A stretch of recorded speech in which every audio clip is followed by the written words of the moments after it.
कहते हैं। यह बांध हिमालय की 2 महत्वपूर्ण नदियों पर बना है, जिनमें से एक गंगा नदी की प्रमुख सहयोगी नदी भागीरथी तथा दूसरी भिलांगाना नदी जिनके संगम पर इस बांध को बनाया गया है। ठीक है, नेक्स्ट है भाखड़ा नांगल बांध। ठीक है, भारतीय योजनाकारों और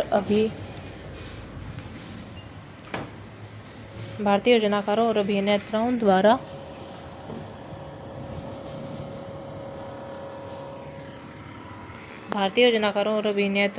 2 मुख्य महत्वपूर्ण निर्णय लिए गए। पहला निर्णय भाखड़ा बांध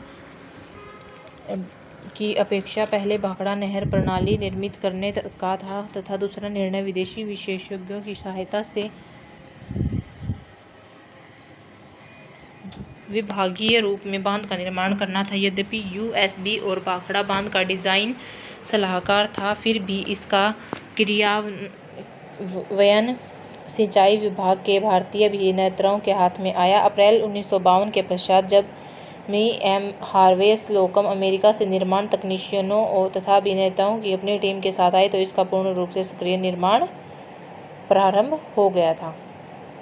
ठीक है, ये है हमारा सरदार सरोवर बांध। ठीक है, सरदार सरोवर भारत का दूसरे सबसे बड़ा बांध है। यह नर्मदा नदी पर बना है। 138 मीटर ऊंचा, नींव सहित 163 मीटर लंबाई 1210 मीटर है। नर्मदा नदी पर बनने वाले 30 बांधों में सरदार सरोवर और महेश्वर 2 सबसे बड़ी बांध परियोजनाएं हैं और इनका लगातार विरोध होता जा रहा है।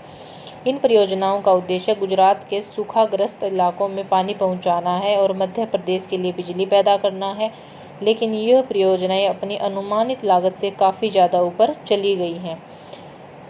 नेक्स्ट है हमारा हीराकुंड बांध। ठीक है, हीराकुंड बांध के जलरोधक द्वार यानी कि डैम।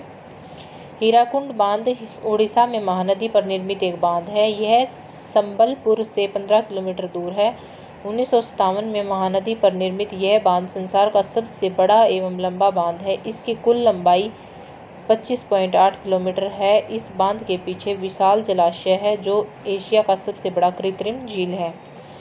नेक्स्ट है हमारा नागार्जुन सागर बांध। ठीक है, नागार्जुन सागर बांध परियोजना भारत के तेलंगाना राज्य में स्थित एक प्रमुख नदी घाटी परियोजना है। इसका नामकरण बौद्ध विद्वान नागार्जुन जी के नाम पर किया गया है। इस बांध को बनाने की परिकल्पना 2003 में ब्रिटिश राज्य के समय की गई थी। 20 दिसंबर 1944 में इस बांध की नींव तत्कालीन प्रधानमंत्री पंडित जवाहरलाल नेहरू ने रखी थी। तो इसी के साथ हमारे डैम्स, भारतीय राष्ट्रीय डैम्स क्लियर होते हैं। Subscribe our YouTube channel the way to success for more educational video.